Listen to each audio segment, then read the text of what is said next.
Hello again, everyone. We are the Vinyl Community Guncles. This time ready to talk to you all about Funkadelic. And it's the playlist battle where I've got my Funkadelic playlist, and these guys will give their opinions on it, switch things around, add their own, and then you decide at the end, after it's all said and done, who has the best playlist. It's sort of a new feature. We've only done this once before when Craig had his Madonna playlist. So, yeah, Funkadelic, the band, this time around. And it's my playlist that starts it off. We are the Vinyl Community Guncles. I am Robert Fithen, along with Richard from Calvin Wazoo, Mike from Hubtunes, and ladies and gentlemen, the man who will play, if he wants to play sex games and do M&Ms, that is his own business. Craig from Craig's Vinyl Plethora. Mm-hmm. Yeah, 100. My business. Yep. Hopefully at least some people got that reference. M&Ms? M&Ms. Oh. Hi, Dave. No, Craig doesn't get it. Damn. Well. Oh, well. It's said to Jane Fonda. Oh. Jane Fonda says it. Oh, if I want to play sex games and do M&Ms, it's nobody's business. Oh, yes. It's in 9 to 5, right? Yes. Yes. Oh, my So, yes, gosh, Funkadelic. I've got the Fireball minis. And we are ready to go. Let's do it. Yeah. I guess my playlist. Slow today. I actually prefer the Funkadelic that's from the middle of their discography a little more than I think most people like the earlier stuff like Free Your Mind and Maggot Brain albums, which I like those too, but I actually like the middle stuff a little more, and that rarely gets talked about. So I've chosen 18 songs. I think Craig has set the standard for that with the Madonna one. 18 is the magic number. Mm-hmm. So at number 18, I've got Can't Stand the Strain, which is more like a ballad from the album Cosmic Slop. Alice in My Fantasies, which is a guitar, just swirling guitar, psychedelic kind of mess, basically, but love it, from Standing on the Verge album at number 17. At number 16, we get real funky and somewhat political. Probably one of their more political albums, America Eats Its Own, is where you'll find this, and the song is called Fillmore. Fillmore, baby!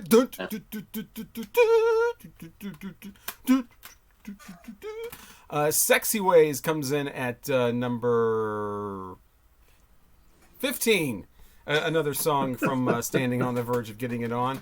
And if you'll notice, I've only mentioned 4 songs, and they've all 4 got completely different sounds. You've got a nice ballad, R&B ballad. You've got a swirling guitar-oriented psychedelic song. You've got a funky political song, and you've got Sexy Ways with the wonderful Bernie Worrell vocal. I absolutely love his vocals. He definitely does not get enough credit. That's one of the things about Funkadelic, too. The spotlight is usually on George Clinton with these two groups, Funkadelic and Parliament. But he's okay. But I have so much more appreciation for Bernie Worrell and Eddie Hazel and Bootsy Collins. I mean, to me, that's the real Funkadelic. He's kind of like the Ronald McDonald of Funkadelic. I get it, he's the leader and he's the mastermind and he's the person out front, but he really just kind of is on the covers and struts around and does these long monologues and stuff like that. The real magic is with some of the other members. Yes, I agree. To me, 14 is from Let's Take It to the Stage. It's called No Head, No Backstage Pass. Love the cover of that. I think that's supposed to be The Exorcist there. That's Linda Blair with Let's Take It to the Stage carved into her stomach instead of whatever it was in The Exorcist. Help me, I think. But yeah, No Head, No Backstage Pass. Personal song to me. I experienced a lot of that being backstage in radio. I would definitely see the girls come up and they wanted the backstage pass. It was still going on in the 90s. Still going strong. Early 2000s. I mean, probably still giving that head for backstage pass, and they would get the back, you'd see him wandering around looking for the guy with the backstage pass. They'd find him, and next thing you knew, they were backstage. Go on. Wow. Ever been backstage, Craig? Yeah. Don't forget the... I haven't. Oh, wait, I have. No, I've been on a tour bus. What? I was on the tour bus. With Alien Ant Farm. Yeah. Oh, wow. Yeah. Oh, yeah. They're quirky. Yeah. Nappy Dugout is next, which is kind of like an instrumental. I think all they say through the whole thing is, hey, we're in a nappy dugout. But that's back when I was, had the dugouts. I think Dugout was the brand name of the marijuana bats and the. Okay, I got you. Hey, I'm in a nappy dugout. Woo woo. So yeah, nappy dugout, and then music for my mother from the debut album, just called Funkadelic. Which it's this kind of like, it almost kind of goes, it almost kind of sounds like a parody of an old soul song, but it's still great. I mean, and this guy talking in this very lackadaisical style of, I was walking down the railroad track, I heard some old funk playing, and I grabbed my harp and went, wah, wah, wah. But aside from all that comedy, I still like the groove to that, and the rhythm of that, and the the melody and everything is just wonderful in that song. I wonder whose mother that. I wonder if it really is for someone's mother. Number why didn't I pull this one? Number whatever number this is 11 is One Nation Under a Groove. Nothing can stop us now from the album One Nation Under a Groove. One Nation Under a Groove. Great record. Another one I don't have. That? Oh, here it is. One Nation Under a Groove, which if you have this, it should come with a 7-inch single in there as well of a live version of Maggot Brain, which is actually the next song, Maggot Brain, from the album Maggot Brain. Great guitar there from Eddie Hazel. He was basically told to go into a studio and think about the saddest thing he could think of, and he said he thought of the death of his mother. And similar to the Great Gig in the Sky from Pink Floyd, he just wailed. I mean, it was just, that's all it was. It wasn't really structured. It wasn't really planned out. It was kind of an improvised thing. It lasts 10.5 minutes. I could take or leave the George Clinton. Did I say George Carlin before when I was talking about him? I think I did. No, not before. No, you just said the Clinton earlier. Okay. Just now you said George Carlin. Clinton, I could do without the, Mother Earth has been raped or whatever. It's really all about the music and that guitar thing going on there. It's great. If rock people love, you should really check this out. If you haven't heard any Funkadelic, I think rock people would really get into the title track of Maggot Brain. Also from Maggot Brain coming up next, and I'm totally do not have what number we're on now, Can You Get to That? Which is a great funky little song under 3 minutes, but it really kind of showcases all the different people in Funkadelic. Not all of them, obviously, because there's like 20 of them, but they each had their own little singing part, and it's the guy with a deep voice coming in, I want to know if it almost sounds like, just a crazy ensemble, which of course they were, and I think that song kind of illustrates that really well. The next one is from the Standing on the Verge of Getting It On album, and it's a slow song called I'll Stay. And it really shows that when they want to, they can be a serious, great R&B group, aside from all the craziness and the costumes and the fun and the quirkiness and head and backstage passes and monologues and whatever. When they want to, they can just really get down and do a really solid R&B song, and it's called I'll Stay. Back in Our Minds is next. That again is from Maggot Brain with that do do do do do do do do do that was later used in a lot of hip hop stuff at least the stuff that I was exposed to later on. That kind of whatever that sound effect is, and that's another thing about Funkadelic. Just like James Brown, so many of these songs get sampled later on, but just like any of those samples, I always prefer the original. Free Your Mind and Your Ass Will Follow. Haven't talked about that album yet. Great song on there called I Want to Know If It's Good to You, which just sounds, I think this is their second album. Sounds just like an acid freak out, especially halfway through where the instruments just start flailing off into the stereo panning, and it's just a mind-blowing song if you want the psychedelic part of Funkadelic and see just how far they can go. I Want to Know If It's Good to You is a great one to check out. Really fun, upbeat song from the album Cosmic Slop is called You Can't Miss What You Can't Measure. Super, super fun song. Again, that is from the album Cosmic Slop. And You Can't Miss What You Can't Measure. Got a great beat to it, almost like a really fast little Motown type song. But yeah, about a guy that, I'm sitting and I've got water all over my house. I thought it was from my leaky sink. It's not your sink. It's teardrops from your eye. Whatever. It's just a fun little song where the guy's crying in pain, but they seem to make it upbeat and fun anyway. You Can't Miss What You Can't Measure. And at number 4, slowing it down, but also from the Cosmic Slop song, another great Bernie Worrell vocal on Let's Make It Last.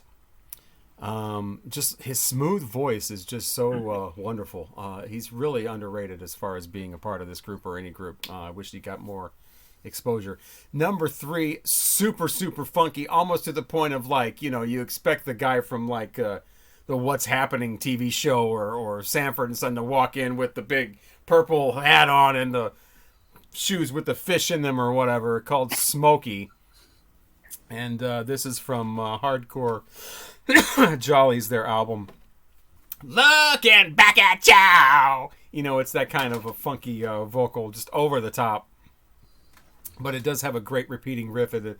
Looking back at you, I lost a lot. You've got a lot. Miss you a lot. I miss you. It's that kind of thing. I absolutely love that. I love all these songs, but, they just keep getting better and better, obviously. It's a countdown. And number 2 is from this album, Uncle Jam Wants You, and it's called Not Just Knee Deep.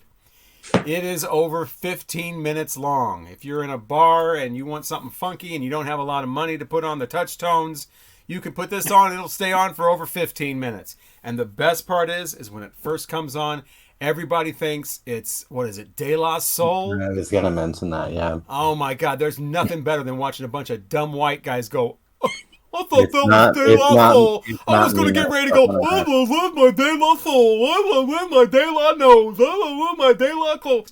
And then this comes on and they get so disappointed, and it is so wonderful because everybody that knows Funkadelic is so excited to hear Not Just Knee Deep. It is a jam that is just absolutely relentless.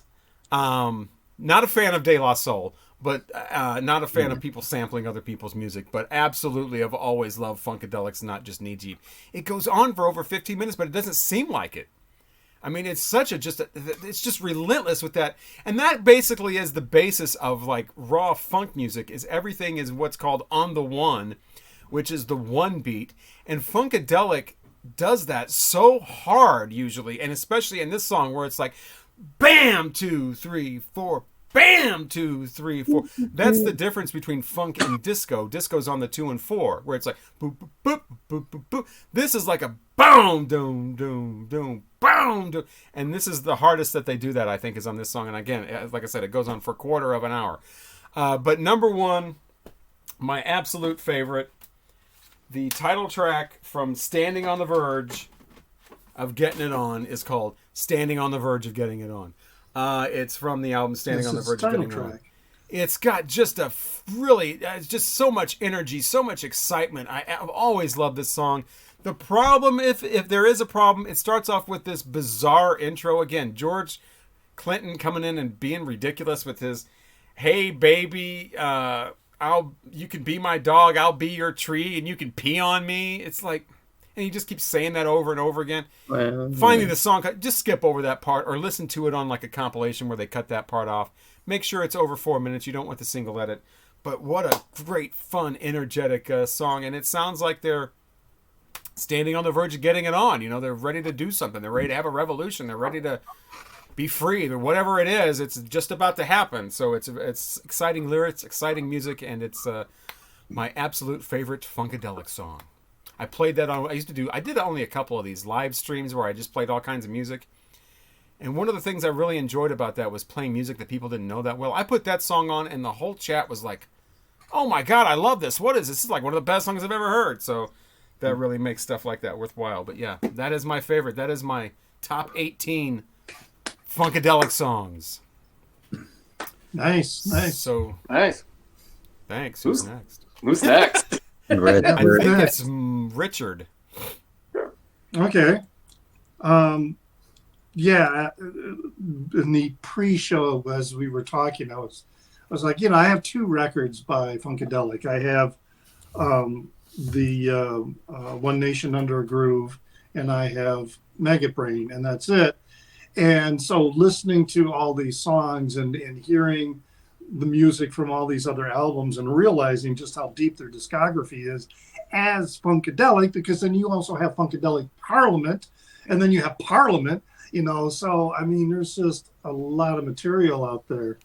And also this past summer in Chicago at Riot Fest, Funkadelic Parliament was one of the acts. And I tell you, even outdoors, they were one of the loudest bands I have ever, heard in my life.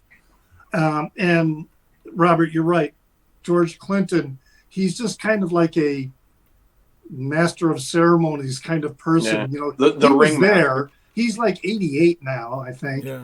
And he was there, and he made kind of his, made a few words, and he was there. Then he sat down for like the majority of the show, and then maybe 2/3 of the way of the show, he disappeared. He, was off stage. Yeah. But yeah, just an amazing group, and so they're definitely on my want list to get more material. So by and large, I would just move some of the songs that you had lowered down up higher, like Alice in My Fantasies and Fillmore. I mean, Fillmore is just classic rock and soul. It's just such a great, stick it. I just, love that song. So those two, I would definitely move up higher. And let's see, Maggot Brain to me is just a quintessential song. I mean, Eddie Hazel, what really is amazing to me is his variety of his playing and the texture of his playing. And when you're listening to that song, he's got those pickups cranked all the way so that you're hearing all this other, every time he touches the guitar neck, that is being picked up and becomes part of that experience and of his playing. So it's not just what he's playing, when he's strumming or picking the strings, but just the mere fact of him touching the guitar gets picked up and amplified and becomes, part of that whole thing. I'll Stay, that's another really great Eddie Hazel song. And yeah, not just Knee Deep. I wrote down that I like its disco groove, but I get what you're saying about the difference between funk and disco. And it does go on, but it's, the guitar, which is kind of in the background, to me, saves the song from becoming too repetitive, too, boring even. When that guitar kicks in right around minute 8 of the song or somewhere around there, that's when things are really going. But there are some songs that I would replace on this list, and I've got some replacements. These were songs that I marked down as 3s out of our 5 rainbow. Although one of them is a 1 or even perhaps a 0. I really don't like No Head, No Backstage Pass. To me, that's not, it's, something that Frank Zappa would do. It's that kind of song where, just, mocking and making fun of groupies and just being really gratuitous and condescending. And it's just the song to me that that's a song that I definitely, don't want to hear. The other songs, though, they're good, like Can't Stand the Strain, I gave a 3. Music for My Mother, I gave a 3.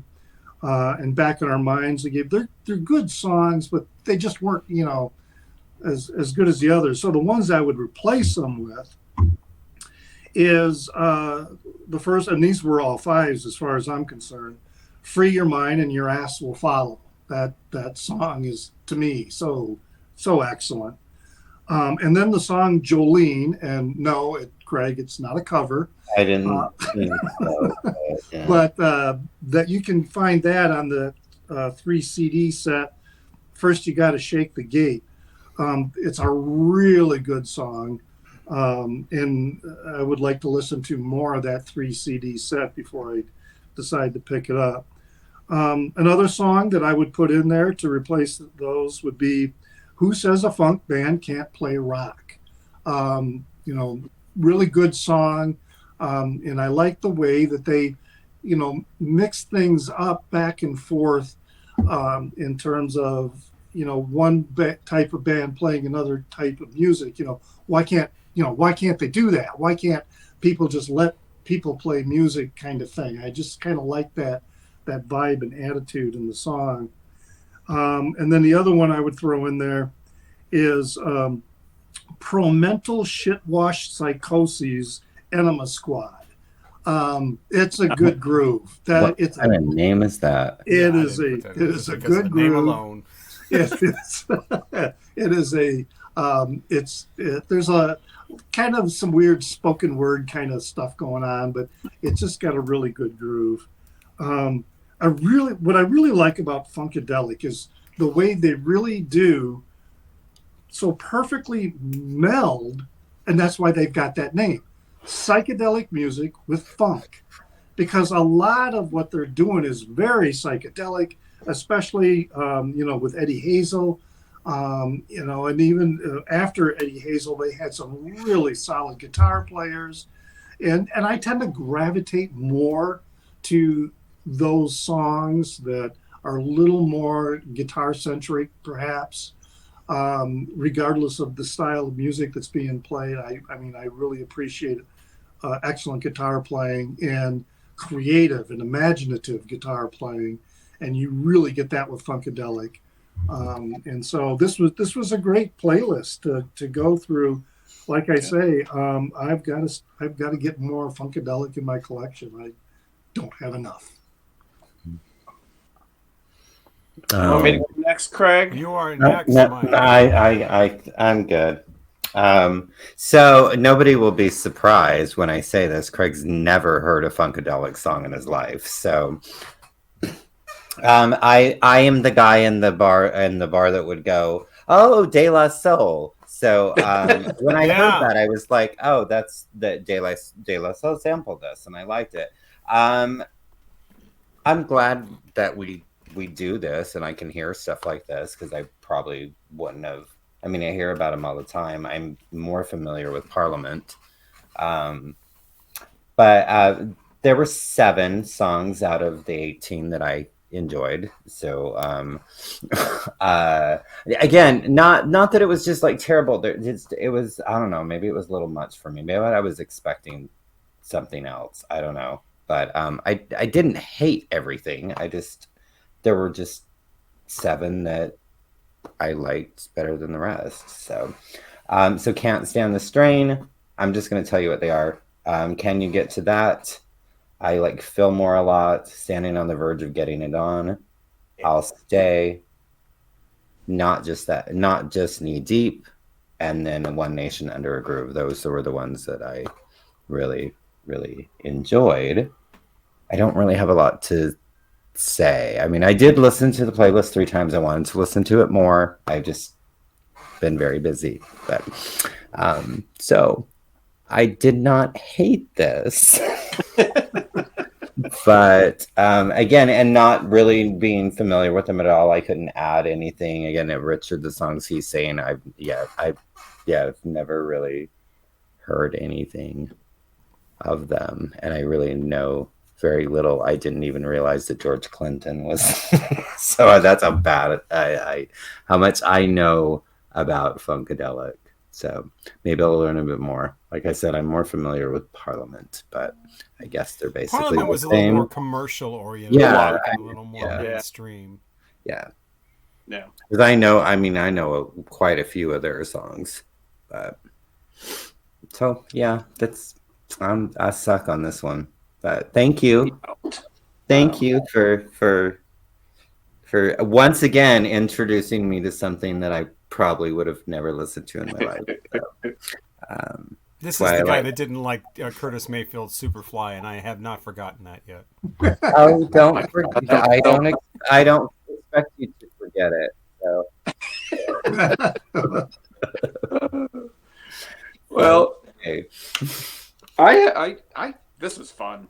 When Robert sent, we decided we were going to do Funkadelic, and I immediately the next day was making my playlist, and you waited a few days to give us the playlist, and your playlist is like totally different than mine, and I did 15. It's not totally different. We have a few of the same. So my number 15, Jimmy's got a little bitch in him from Standing on the Verge. I just, Wow. I love it.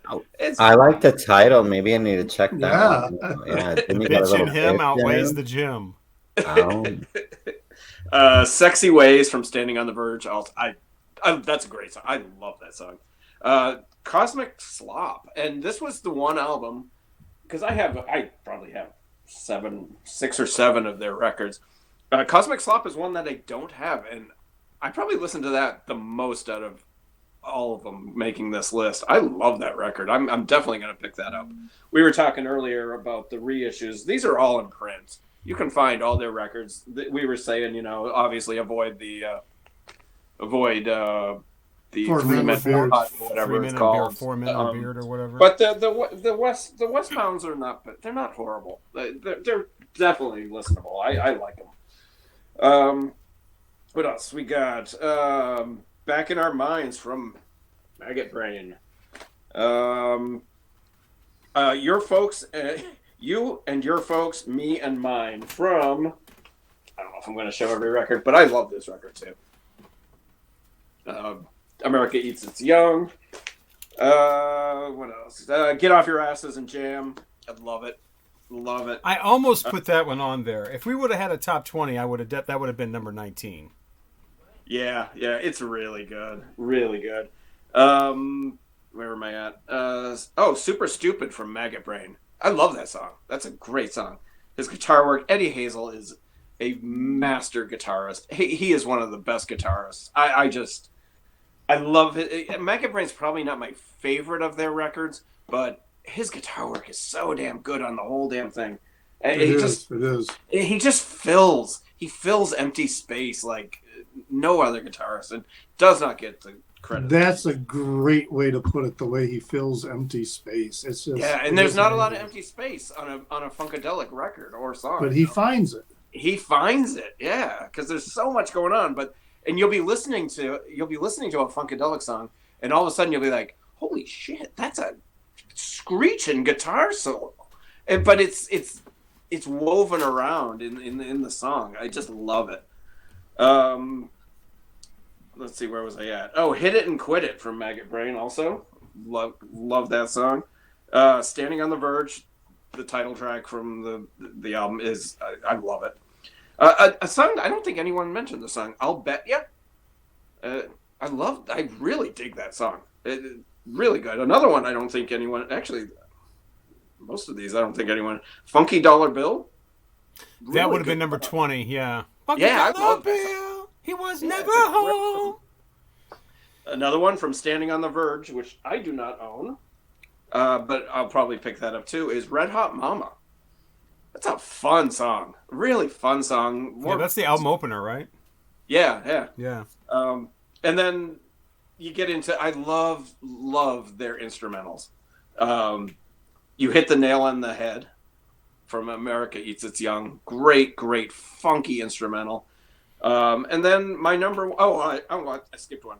Joyful Process also. A really good, funky, just solid instrumental.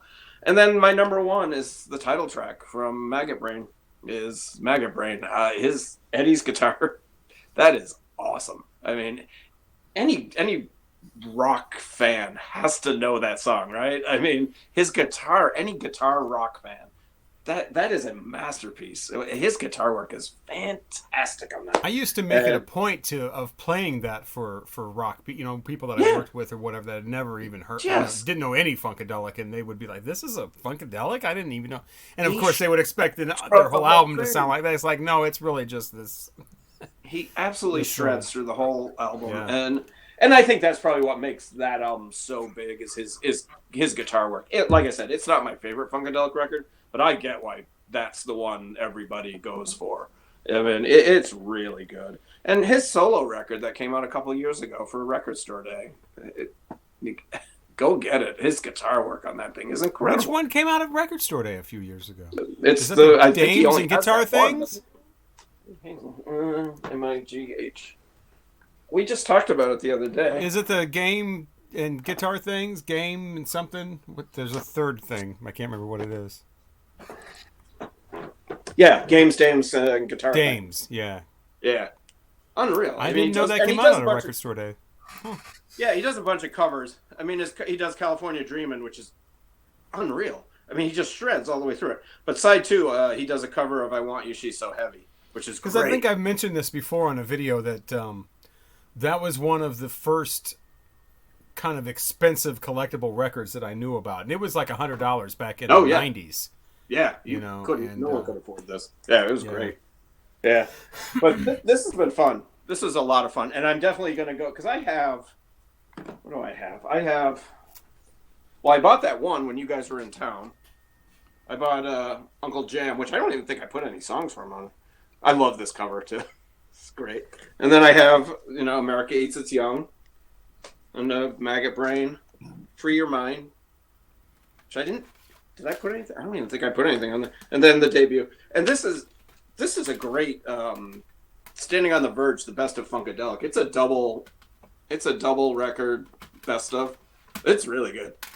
I mean, if you want to start with Funkadelic, grab this. It's got everything. I really like Music for Your Mother, that compilation. That's the one I started with. It has all the singles, sometimes even monophonic. It's got some of the singles are remixes, so you get exclusive versions. But one great thing about having Funkadelic too on vinyl as opposed to CD is all this great cover art in their middle kind of era, because the Maggot Brain is just a woman's face or whatever. Right. But these middle ones with all these drawings and all this different little tiny stuff going on that you kind of miss out on the CDs. Right. Yeah. Because it's also there's so much going on. It's in the gatefold. It's gatefolds and all that kind of stuff. Back cover definitely. too. Definitely. A lot going on those covers. You could look at them over and over again, and a lot going on the stage too. I would have loved to have been, I was 8 years old, so that wasn't going to happen. But go to a Funkadelic concert back in the '70s or whatever. Right. It was just a madhouse. George Clinton coming down the stage naked. Yeah. I remember that I heard a story one time that he invited Sly Stone to play with him on one of the things, and Sly's all right, we're going to come off the mothership, and we're going to walk down the thing. And so Sly's first, and George Clinton's behind him completely naked, and Sly Stone has no idea, turns around and just walks off the stage. It's like, nope. First ever, do you guys remember The Onion? The satirical newspaper. Yeah. I don't know if they're around anymore. The first article I ever read when they were online, this is back in the mid-'90s. The mothership lands on a Hootie and the Blowfish concert. And it was just like how obviously this is The Onion, so it didn't happen. But, it was just talking about how all these Hootie and the Blowfish fans were outraged because the concert stopped. And these guys, everybody in the audience had to be home. They were supposed to be home by 9:30. And now they're going to be late because the mothership landed on a Hootie and the Blowfish concert. I saw them like Richard did. I saw them a few years ago at the Pitchfork Music Festival. And it was George Clinton and various whoever's. Right, yeah. And it was kind of sad. I don't know. Corey looked at me. He's like, "Wait, what is this?" And I'm like, "That's George Clinton." I'm explaining to him who George Clinton. He's like, "I don't get this. This is weird." And that's he's like, what I felt too. I saw them. This old guy sitting down throughout the whole. And he would get up and he'd sing like a couple of choruses, and then he'd sit down. And he was probably 84, 85. I think I probably saw him when he was around 80. This is about 10 years ago at I don't know what year it was. It was at the VP Fair in St. Louis, which was the huge 4th of July celebration. And I'm like, I'm finally going to get to see. And whenever they tour, it's always Parliament, Funkadelic, and the P-Funk All-Stars or whatever. It's never just Funkadelic or whatever. And so they come out. I think George Clinton was with them. I don't know. Everybody's in suits. It's all these old, big, fat guys in suits. And I'm like, what the hell is this? And they start doing I don't know what songs they were doing, cover songs or whatever. And I'm like thinking, this has got to be the opening act or something. This can't be Funkadelic. And sure enough, it was. It was the P-Funk All-Stars, and they're all suits and ties and shit. I'm like, yeah, no. Yeah. They I'm were going to need dressed somebody with mostly- alien eyes and a diaper and I'm going to need that. I don't need whatever They this were is. dressed mostly in disco garb, and then of course they had Yeah. the the dance girls there. But yeah, Clinton was, like I said, he was 88 years old. They announced it, and everybody else on stage was probably 35 and younger. So it was definitely a much younger band playing. I don't think there was anybody else from the old crew on there except for George. Yeah, they had the There might crowd have been one. dancing though. The crowd was loving it.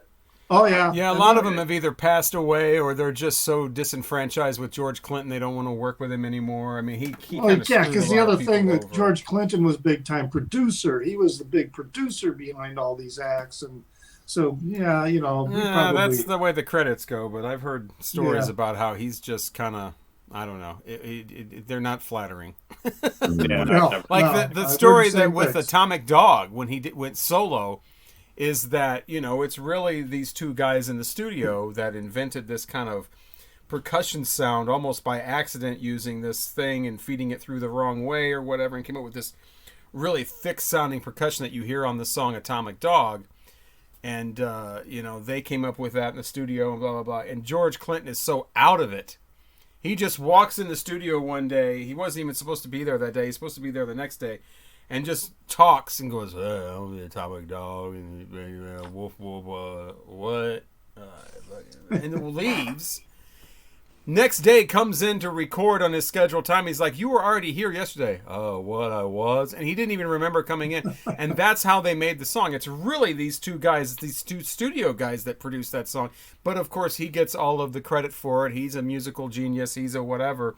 And I guess that kind of happened all the time. It's like, and he just kept everybody drugged up back in the day. And, he would pay people in drugs, and he's just kind of a nefarious kind of character after all these years. These stories keep coming out from all these various Funkadelic Surprised that members. he's still alive.